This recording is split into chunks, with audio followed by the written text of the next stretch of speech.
If you're thinking about getting into model railroading or you're already an addict, boy, do we have a project for you. In this episode, we get a little bit wired. Starting right now.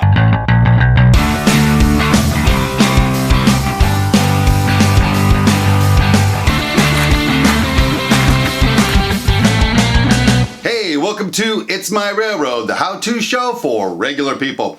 On this show, we build project railroads from the ground up. Right now what we're doing is rehabbing the logging camp on my railroad, the Brown-Smith Railroad. It's a lot of fun, love hanging out with the community, so if you're new here, consider subscribing.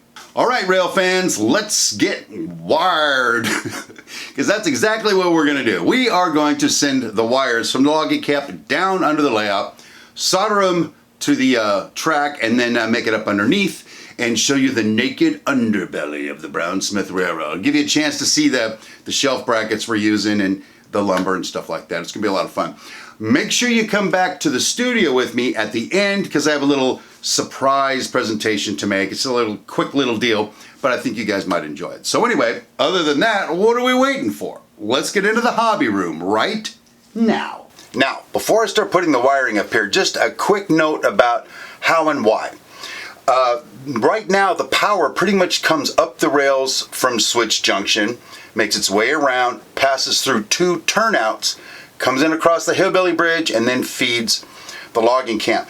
That worked so-so with the previous version of the logging camp. Problem is, I'm feeding that power through a bunch of rail joiners and through two turnouts that if the switch points aren't exactly clean, it could cause problems with power getting all the way up here. I was never happy with that.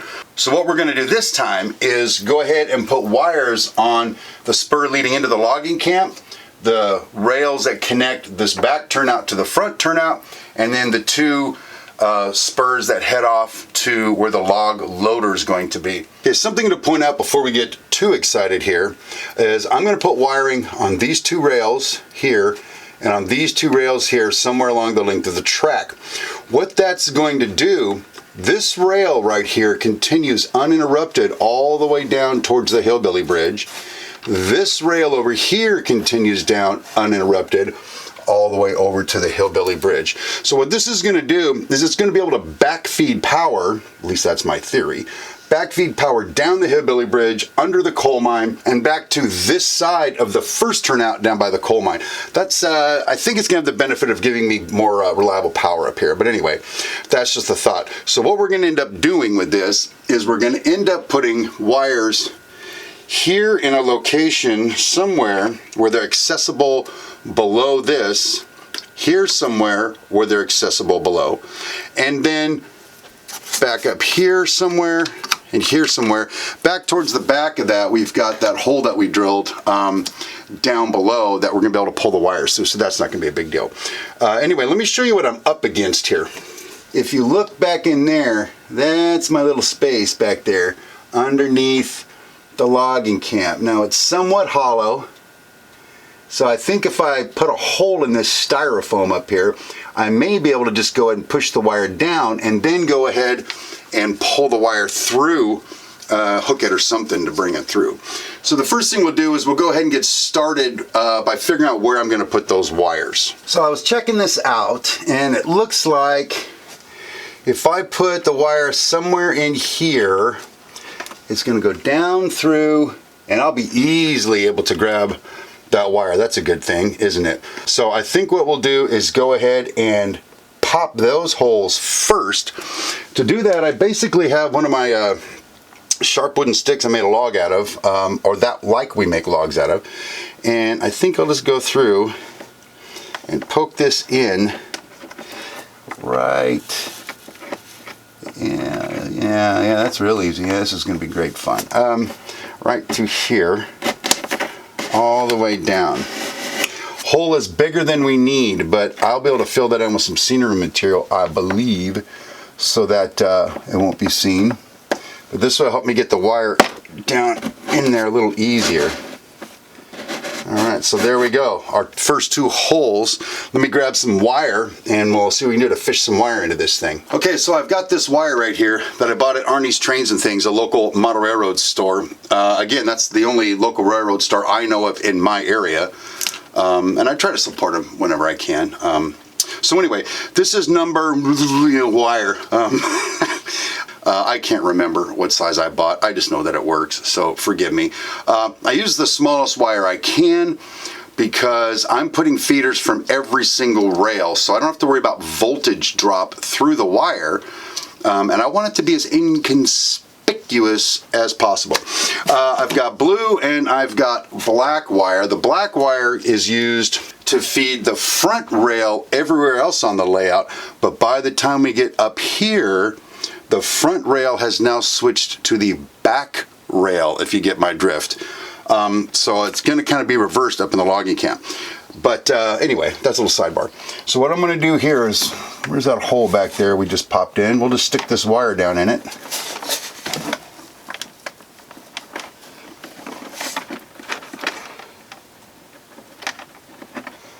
There, stick that wire down in like this.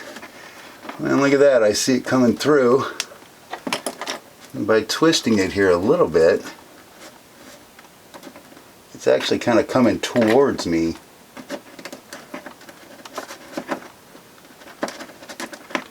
Alright, I'll reach in there with my little needle nose. I think I can grab that one. Easy enough. Hey, look at that. You'd almost think I knew what I was doing. You'd be wrong, but at least you'd think it. Alright, so we'll do the same thing with the blue wire.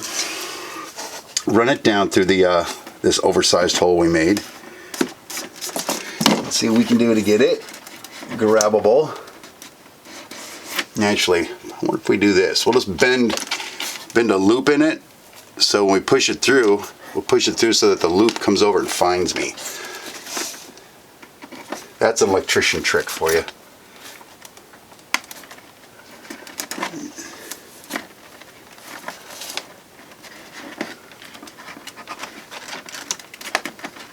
Or the loop makes it hard for the thing to go through. Alright, whatever.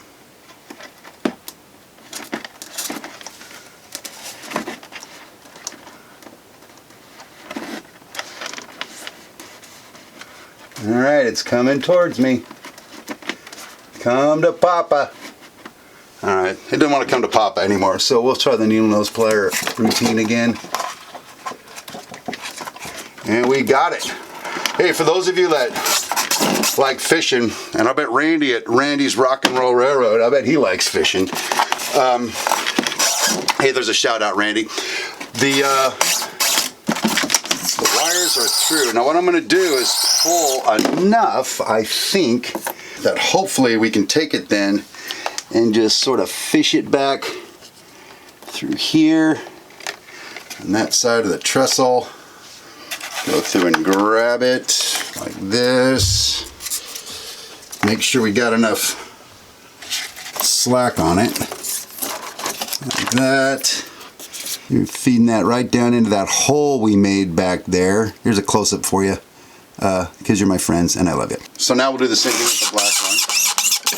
Fish it down with the annoying styrofoam sound. Sorry, people.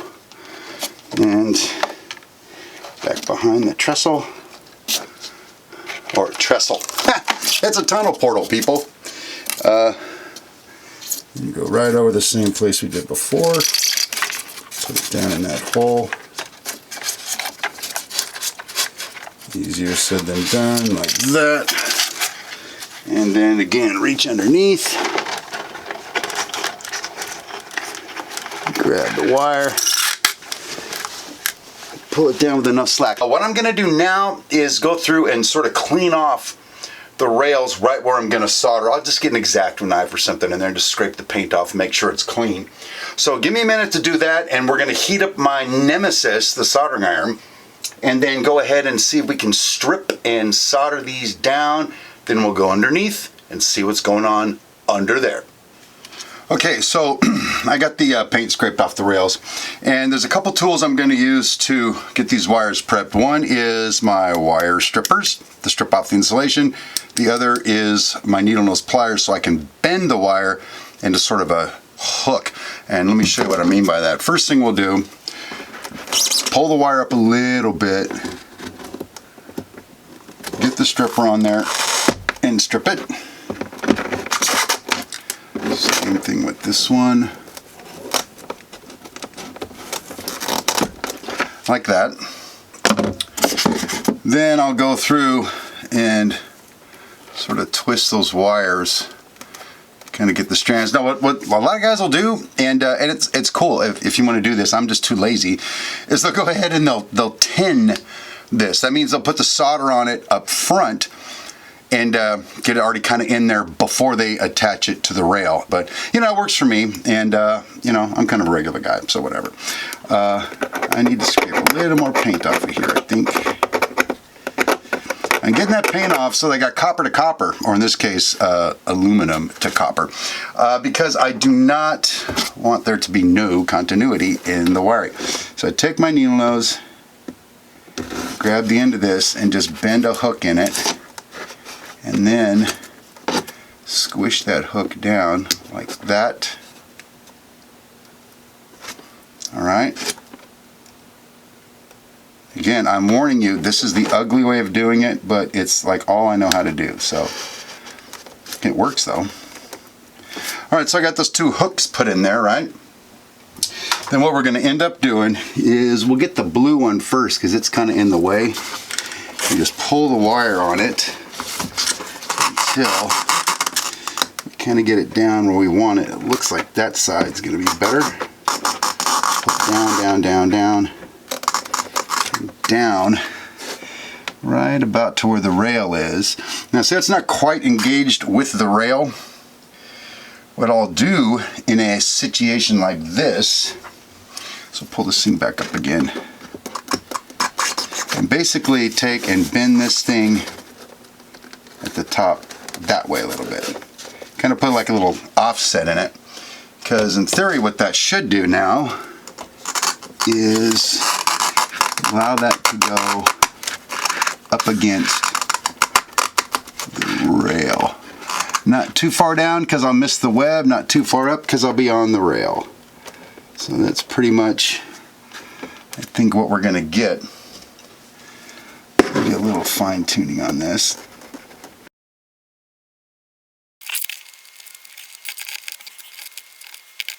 Well, that looks like it's on there, that it's up touching the rail. We will know soon enough. Get our flux out. All right, our soldering iron's all heated up now. So we just bring it in.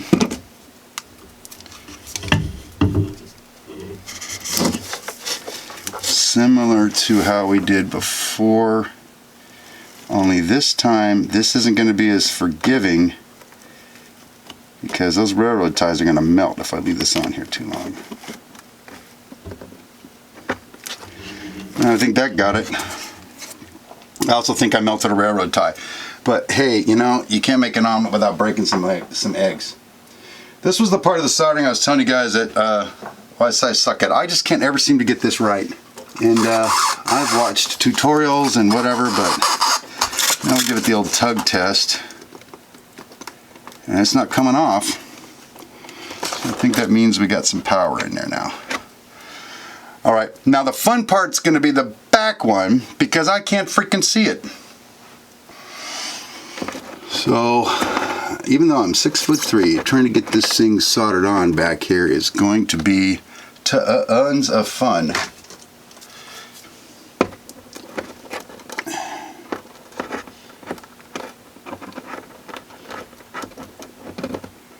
Okay, it's engaged with the rail. Well, that one went quicker, didn't it? Do the old flux application. Perhaps we can solder this left-handed instead of right-handed.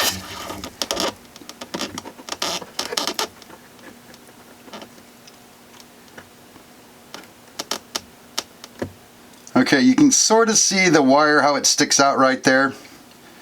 And you're not seeing much of it. It's kind of buried in by that log. I think when we paint it, the insulation is going to go bye-bye with the dirt. But we'll need to scrape the top of that rail off, file it off. It looks like the solder got up there a little high. But as long as it gets power there and we can conceal it, I'd say it's a success. Well, for better or for worse, we've got our wires soldered to the rails. I had to really cut that short so we didn't spend forever on that video clip. Not easy. Again, not my favorite part. There are people who do this way better than me. What I didn't point out though is I'm using stranded wire instead of solid wire. I started the layout using solid wire because I really didn't think it mattered. The solid wire, it was a little harder for me to solder to the rails. It's just like one piece of wire.